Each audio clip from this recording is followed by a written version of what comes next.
Гагарин кубогы турында хыяллар инде хыял гына булып калды. Кызганыч, әмма Акбарс командасы финалдан ярак китә алмады. Алда хоккей җанатарларын нинди үзгәрешләр көтә? Эфирда таяну нуктасы тапшыруы. Исәнмесез. Хәерле кич, хөрмәтле кунаклар. Алда яңгыраган фикергә карашыгызны сез шушы төймәләр аша безгә җиткерә аласыз. Кызылга басып килешмәүгезне, яшелгә басып килешүгезне, ак нейтралитет билгесе, һәрберегезнең фикерегез безгә бик мөһим, актив булырсыз дип уйлыйм, чөнки биргә чыннан да битараф булмаган, хоккейга битараф булмаган кешеләр җыелган, әйтер сүзләр җыелды. Без әзрәк вакыт алдык, вакыт көттек, әзрәк кенә эмоциялар сүрелсен дип, чөнки әгәр дә без проблемадан эмоцияларны алып атсак, ситуация гына калашлай бит Хәл Хәмитович. Без бүген ситуацияга ниндидер үзебезчә анализ бирергә тырышырбыз. Менә егетләр, ничек уйлыйсыз? Менә ни өчен килеп чыкмады? Менә ни өчен без җиңү яулый алмадык? Нәрсә җитеп бетмәде безгә? Телекме, талантмы, тырышлыкмы, башка сәбәпләр бармы? Һәммәгезгә сорау. Тәҗрибә дип уйлыйм. Тәҗрибәсе аз дисеңме Акбарс командасының? Миңа калса шулай булды. Ләкин быелгы уенны, менә мин инде күпме йөрдем Татнефть-аренага, әйбит уеннарны карап, анда бит инде телевизордан карап утырганда син комментаторның фикере белән генә килешергә мөмкин. Әйбит, яисә инде синең яныңда утырган кеше белән. Ә монда арена, анда һәрбер кеше үзенең фикерен әйтә, һәрбер ниндидер һөҗүмме ул, яисә инде сакланумы, һәрберсенең комментарийсы һәм һәрберсеннән дә шундый фикер ишетелде анда. Әйбит, Акбарсны уйный белмәүдә гаепләүче булмады. Металлург көчлерәк дип, менә һәрберсе шуны быел шушы уеннарда әйтте. Шуннан да Металлург көчлерәк иде, тәҗрибәлерәк иде. Бу өлкәдә һөҗүм аларның куелган иде. Бу инде алыштыргысыз Зарипов һәм Мазякин бар иде безнең. Без хәзер аңлыйбыз, син кайсы команда, син Акбарс өчен? Юк, мин Акбарс өчен. Мин Акбарс өчен, мин сагынам Акбарсның чәчәк аткан Зарипов, Зиновьев, Морозовларын сагынам. Чөнки бүтән уен аларга корылган иде. Тукта әле, кем белә, бәлки барыста үзгәрер, килер бер көн, алар безгә кайтыр, шундый хәл булырга мөмкинме, егетләр? Менә монда җыелган кеше бүтәнесе дә әйе дип әйтә. Зөлфәт әйтеп китте. Яшибез инде, һәм шундый өмет белән монда килдек тә, мин Зөлфәт белән килешәм, дөресендә менә ударный тройка, пятерка җитеп бетмәде. Аннан соң инде безнең беренче сакчыбызның травмалыгы да мишә итте. Кирәкле менә уеннарда аларында роле булганнар дип әйтәсем килә.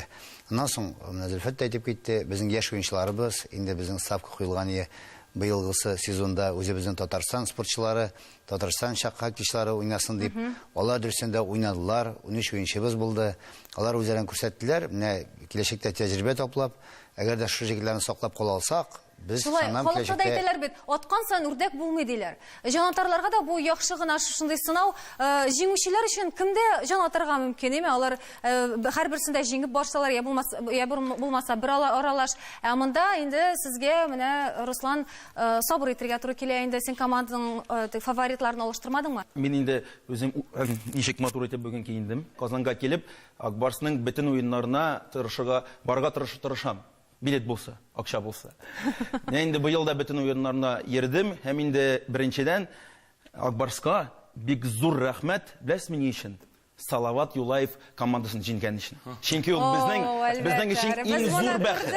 Иң зур бәхет, шундан да бәхет юк.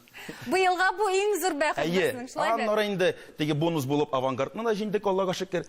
Металлург, анда Зарипов киләсе елда күрсәтәбез, безме? Әйе, без бит инде татарлар сабыр. Нәрсә әйтә Руслан, монда катгый рәвештә Акбарс нәрсәдер эшли алмады һәм җиңелде, ниндидер теге максатларны үтәмәде дип әйтеп булмый. Чөнки һәрбер команда үз алдына ниндидер максатлар куя, ниндидер билгеле бер дәрәҗә куя.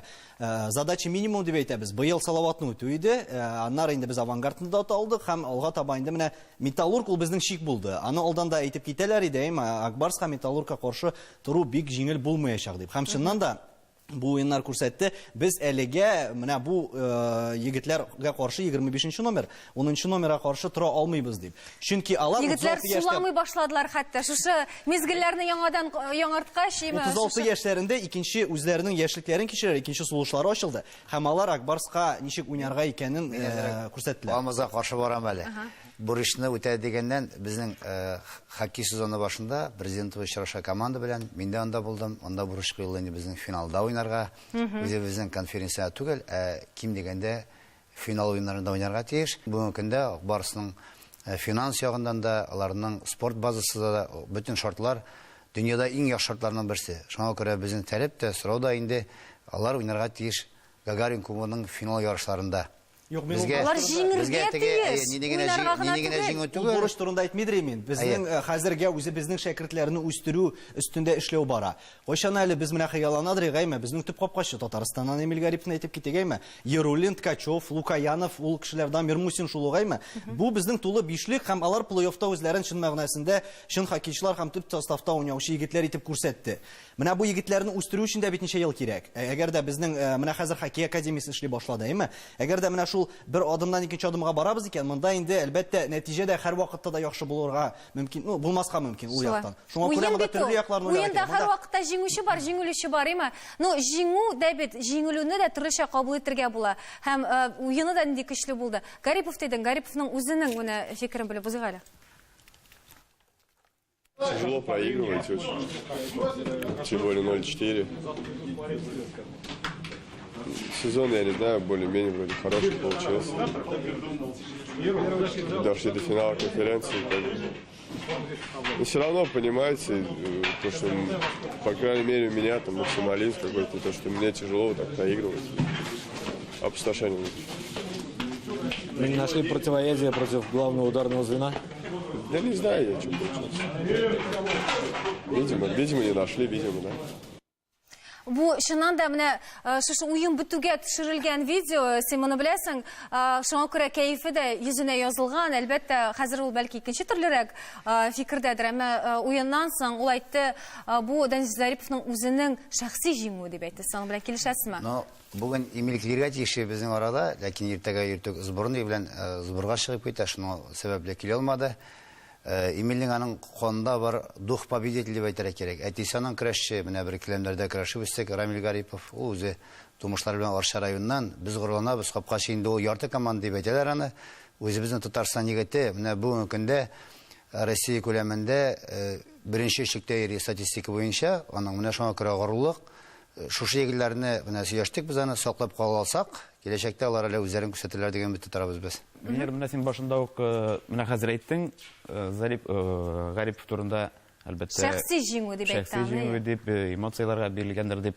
Менә без соңгы уенның икенче көнендә ук очрашсак, без монда бераз гына башкачарак сөйләшкән булар идек. Әле ул вакытта без кайный идек.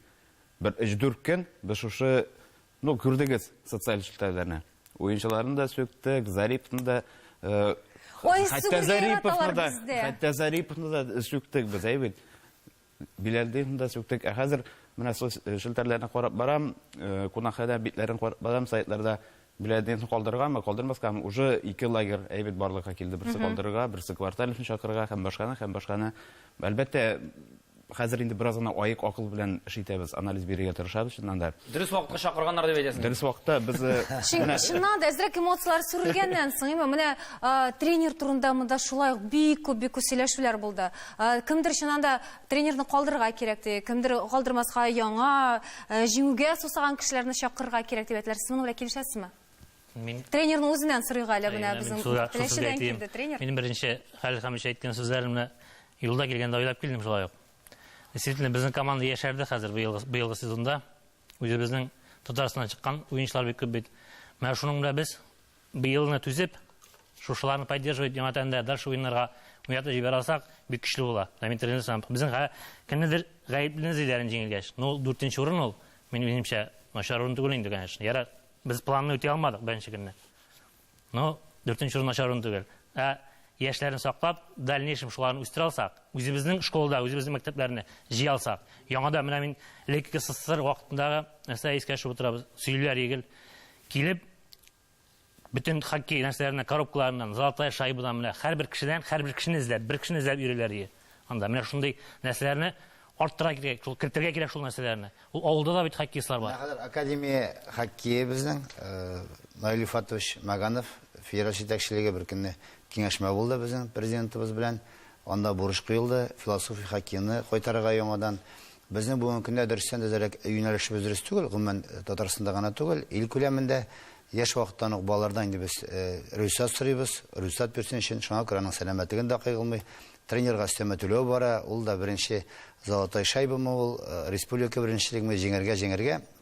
Без аны техник яктан, тактик яктан һәм духовный яктан әзерләргә тиеш балаларны инде җиңүне теге палка белән куып түгел, мәҗбүр итеп, аның шундый башына яшьтән үк шундый геннарны, философияны башына сеңдергә тиеш. Бөтен дөнья шулай шөгыльләнә, менә шундый юнәлешкә без игътибар бирергә тиеш. Безгә шартлар бар, безнең 40 сарайыбыз бар. Россиянең бер генә регионында андый шартлар юк.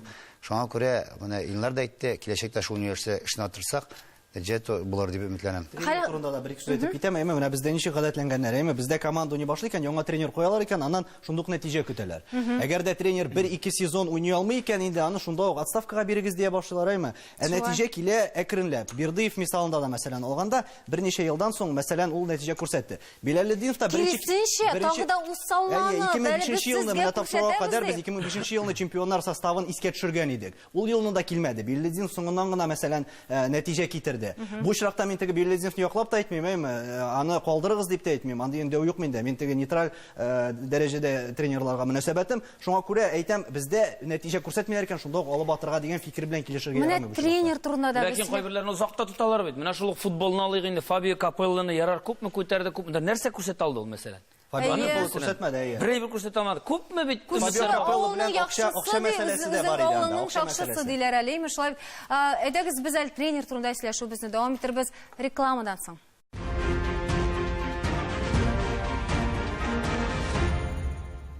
Татарстан Яңгасыр каналында Таяну ноктасы тапшыруы. Менә без рекламага китер алдыннан Зөлфәтсен бик яхшылап башлаган тренерлар турында. Ничек уйлыйсың? Менә без әгәр дә бүгеннән булмады бу, җиңеп булмады, әйдәгез алыштырабыз дип, хәзер аны да алыштырсак, менә Зариповны алыштырган кебек. Без аннары терсәкне тешләмәсбез. Аны бит инде гади халык алыштырып куймый. Аны бар махсус кешеләр, әйбит. Менә Хәл Хәмич кебек кешеләр. Менә алар җыелышалар, карыйлар. Команда белән уртак тел табамы ул, юкмы? Ансы да бит әле, ул бик мөһим әйбер. Уртак тел таба аламы? Бу команданың процессоры була бит инде, әлеге кеше. Әлбәттә, амбициялары белән килешәме команданың? Без тренерларны ни өчен алмаштыралар?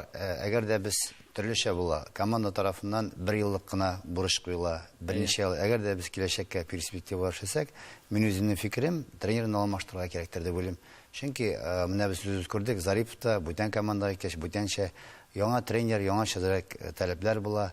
Бәлкем җиңүгә дә сусаган була торгандыр. Мин Зинатулла Хайдаровичка карап торып, мин аңа сәламәтлекне телим. Помоста басып торуы һәм шундый җаваплылык алу бик зур аңа ихтияр көч һәм сәламәтлек сорый бик авыр җаваплы эш. Бөтенебез дә сөйләбез тренерга, бөтен көндә җиңәсе килә. Безгә чыккач бер генә команда җиңәсе килми. Тренер бер кайчан да инде командасын җиңелчен өчен әйтми. Без хоккейга йөрибез, барыбыз да театрга йөргән кебек. Театр кызык булсын, безгә атакующий уенда булсын, шайбында күбрәк керттермәскә дә кирәк, җиңәргә дә кызыкта булсын, җиңүдә булсын. Бик җайсызрак шул. Бик килешәм кызыксындыру чарасы дип сөйләштек. Бит менә яшьтән кызыксындыру чарасы булырга тиеш дип. Безнең монда экранда барды хоккейдан күренешләр.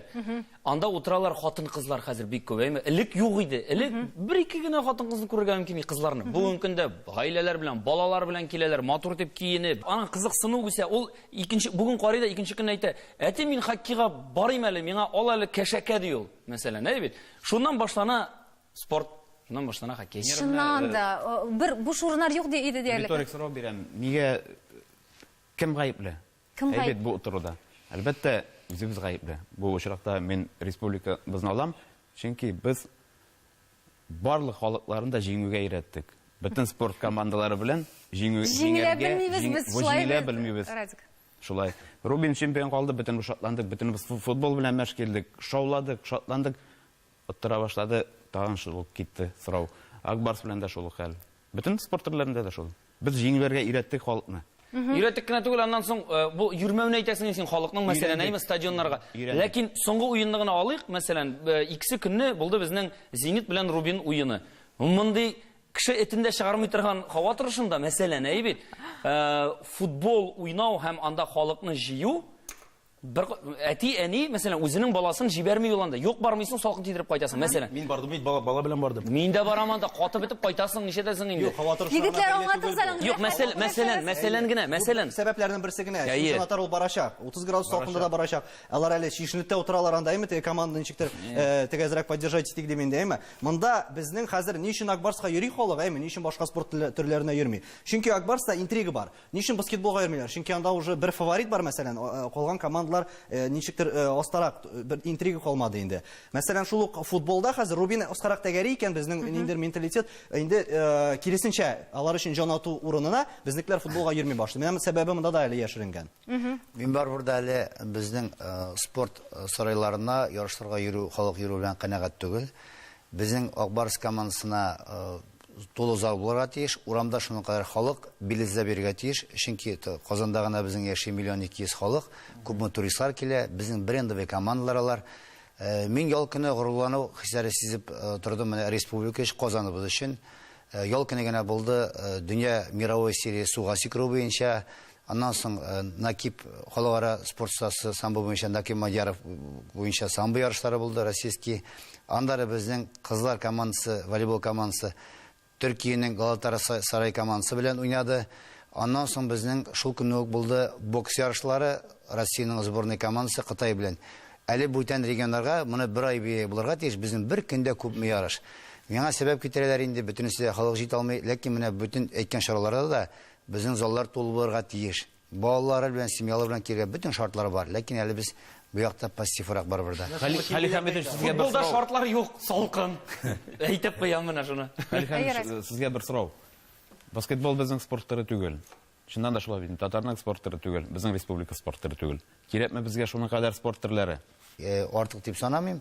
Бүген мөмкинлекләр бар, шартлар, киләчәктә инде үзе заман күрсәтер. Һәр кеше үз күңеленә якын сәләп алырга. Ләкин безнең президентыбыз да безнең таләп шул, күбрәк безнең үзебезнең уенчылар уйнарга тиеш.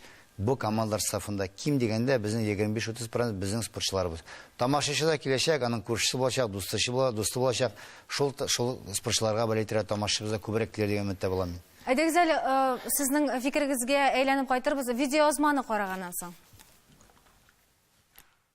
Я хочу в этом сезоне поблагодарить самого лучшего игрока в нашей команде, наверное, на сегодняшний день. Это наши болельщики, которые в нас всегда верят.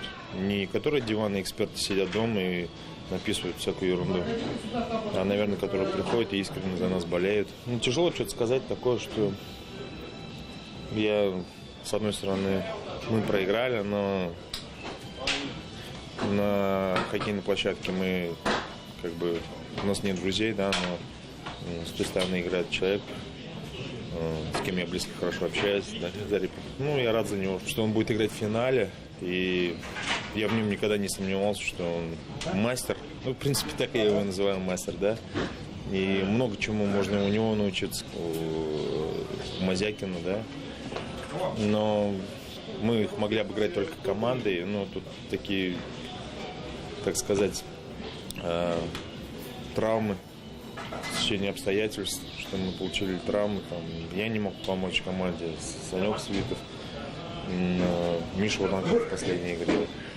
Но это, наверное, говорит о том, что не нам это оценивать, конечно, да, но мы все старались, все делали. Җиңелә белергә дә кирәк бит, шулай бит. Безнең команда яхшы уйнаганда, аларга бит өстәмә премия бирелә. Минем фикеремчә, штраф кирәк. Менә Металлургны үтмәдек, штраф. Билалетдиновка штраф, бөтен уенчылар штраф. Булсын штраф. Ул штраф акчасын җыялар да безгә болельщикларга бер матур бәйрәм ясыйлар. Язып куйзалар менә. Сезнең өчен матур бәйрәм ул нәрсә? Безгә бик кызык бу. Менә шәхсән синең өчен нәрсә ул матур бәйрәм? Мин үзем сүзләп сезгә әйтәм, безгә бәйрәм. Безгә бәйрәм нәрсә ганда? Безнең бәйрәм кирәк балаларга беренче. Ул акчаларны, например, ул штрафларны действительно балаларга инвентарь алсак, вот. Киләчәгә җибәрәбез бөтен акчаларны. Киләчәгә түгел вообще. Менә безнең иң кыйммәтле бит хоккей дип әйтәм мин. Потому что бөтен клюшкадан башлап, клюшка арзаны 5000, 9000, 14000. Моның белән буламы хәзер? Менә балачага, например, семьясы әгәр дә әйбәтләп 50-60 акча алмаса, алып бирә аламы? Беренчесе, ул бит бар кешегә эләкмәй. Урамда безнең андый кешеләр бик күп, мин шулай дим. Плаваниягә кирәк балаларын, плаваниягә. Аннан соң тамашачылар. Бит иң кызык бит безнең хоккейда белем мин. Бу менә пока безнең илдә бүгенге көндә иң кызык хоккей түре, иң күп ирешә балалар дагын, Русча жыры да бар бит әле, аның хоккей играет настоящие мужчины, дип әйме. Элек нинди белән уйнаганнар, бүген нинди? Ни өчен жанатарларның, тамашачыларның ачуышыга җиңелгәнгә? Менә шушы акча мәсьәләсенә килеп тыгыла бит инде. Менә авылга кайтасың, әти карап тора. Миллионнар алып утыралар, шулар торалар дип, менә шулай бит. Йөгергә иренәләр дип. Бер уенчының акчасын безнең колхозга бирсеннәр дип. Язучылар тотына. Бу дөресме соң акчасын аларның санарга, күп сәламәтлеген калдыралар. Әлбәттә, монда бик күп төрле факторлар бар. Акча тамашачыны алдап булмый, барыбер нәрсә дисәгез дә, әйме, хоккейчылар күп акча алып уйнарга мөмкин. Жанатарлар кайчан аларны кичерәчәк? Әгәр дә алар битараф булмый икән, әгәр дә ул миллионнар ала икән, әгәр дә ул әз акча ала икән, битараф булып уйнаса, жанатар аннан әйтәчәк, сүгәчәк тә уланы, әгәр дә ул шул ук акчаларны алып, әгәр дә ул уйный икән, без аларның күпме алганнарын беләбез, әйме. Шул ук мәсәлән Акбарста яшь егетләргә караганда 10-20 мәртәбә күбрәк акча алучылар бар. Һәм бер плей-оффта бер алкада кертмәүчеләр бар. Ә бар яшьләр, алар 10-20 тапкыр акчаны кимерәк алалар, ләкин алар уйныйлар. Шуңа күрә монда ул факторларны үзегез әйткәнчә сәламәтлек, ул аларның кесәсенә керми хоккейчыларның, әйме. Ул бит балачактан алар тилмереп үскән инде, әйме. Алар теге һаман тренировкаларда аларның әйтеләре буларга күп бәлки ул хоккейдан башка яши алмыйдыр. Сезнең өчен яратып теге ул киләләрдә хоккейнилар да миллионнар алалар дип уйлыйлар, әйме. Ул чынлыкта алар үзләренең сәламәтлеген куя, үзләренең тормышларын һәм барысы да әле чемпион дәрәҗәсенә ирешми. Шуңа күрә монда алсыннар, акчасын да алсыннар, ләкин алар хоккейга битараф булмасыннар һәм жанатарларны алдамасыннар. Алмаз, без бит инде хоккейга барабыз, билет 500. Малайга мороженое ал, үзең аша. Кеше бараның зарплатасы 15 мең. Бер уенга барырга 1 мең минимум кирәк кешегә. Ул сезонда ничә? Бер 50 минимум уен, 30 уен, 30 мең кеше туздырырга тиеш. Бу бит инде зур акча. Тыйнны карагыз, бушлай күрсәтә. Беренче уенны телевизордан карап утырдым, шулай ук ачушага бит инде. Башка шундый фикер суккан иде. Менә бу пятерка урына Биектау яки Теләше егетләрен чыгарсаң икән дип. Биектау районында көрәш карарга барган идем, һәм шунда ук республика беренчелеге бара. Акбарс белән Биектау егетләр, Акбарс белән Биектау егетләре уйный, яшьләр бу. Акбарсны җиңделәр, Биектау хоккейчылары. Биектау кичкенә генә. Аларны күтәрүче нәрсәләргә кирәк. Менә безнең бит инде Түбән Камада да шулай бар. Ул бер республикага 2 команда. Бәлки берне генә тотырга кирәктер. Һәм иңнәрне җыярга, һәм шуннан да башкалар өчен дә бу бик яхшы үрнәк булыр иде. Иңе булсаң эләгәсең. Һәм җиңүләр дә бәлки күбрәк булыр иде. Юк, безгә бүтән командалар кирәк, ләкин бүтән командалар уйнарга тиеш Акбарска. Акбарс безнең әзрәк республикада бар инде, Нефтехимик белән Акбарс икесе бергә уйный башласа, ул Башкортстан белән уйнаганнан ким түгел, ләкин безнең таләп инде Нефтехимикта, Әлмәттә һәм Казанда яшьләр командасында уйнарга тиеш. Безнең киләчәктә кемнәр Акбарс командасында уйнаячак, шул җегетләрне алып, аларны обкатывать итеп, аларның тәҗрибәләрен арттырып, һәм киләчәктә Акбарс командасы сафында уйнарга тиешләр. Мондый мисал да бар бит. Мен Артем Лукаянов, мәсәлән, ул Әлмәт хоккей мәктәбеннән чыккан егет. Бер нинди теге орттан төртүчесе дә булмады. Үз көче белән, әйме, ул мондый дәрәҗәләргә иреште. Һәм төп командада бүген лидерлар рәтендә уйный, һәм моны бер кеше дә кире кага алмаячак. Мондый уенчылар алар безнең футболда да булгалый, барыбер баскетболда да булгалый. Инде безнең тапшырып бетергә берничә секунд вакытына калып бара. Сезнең фикерегезчә, киләсе елга безгә үзебезне күрсәтер өчен менә безнең иң көчле яклар һәм иң менә көчсез яклар кайсы, нәрсәгә игътибар ясарга кирәк? Бер-ике сүз генә. Безнең бик көчле состав хәзерге көндә. Яшь команда, әйбәт команда. Мин тамашачыларга сабырлык телим. Командага уңышлар безне алда бирсә, әле җиңүләр алда. Мөнәсәбәтләрен үзгәртергә кирәк. Әгәр дә безнекеләр шул ук Зариповлар кебек бирелеп уйныйлар икән, безнең андый егетләр бар, үзебезнең яшь егетләр киләчәктә менә карап торырсыз, алар әле үзләрен күрсәтәчәкләр. Менә шушы оптимистик рухта мөмкин берне менә өстәргә бүген сөйләштек без. Яшьлек дерби дип сөйләштек, әйме, менә Башкортстан белән. Безнең өчен шуннан да иң мөһим әйбер ул Салават Юлаев белән уен иде. Яшелне баскан. Яшелне батырын түгел. Һәм без уен сайын менә Башкортстанда яшәүче кардәшләр, милләттәшләр белән әйбер җыелышып, алар минем дуслар бик күп анда әйбер. Без һәр вакыт уенга бәхәсләр куеп, мәсәлән, беренче уенга кем оттыра, шул куя бір кәрәс бал. Икенче уенда кем оттыра, шул куя, мәсәлән, футболкасын, әйбит команданың. Һәм башка шулай дип без бүләкләрдән итәбез. Шуңа күрә минем Салават Юлаевның җанатарларына күп сәлам әйтәс килә һәм без сезне быел җиңдек, дип әйтәсем килә. Менә шундый безнең җиңүчеләр, безнең шундый җанатарлар, оптимистлар.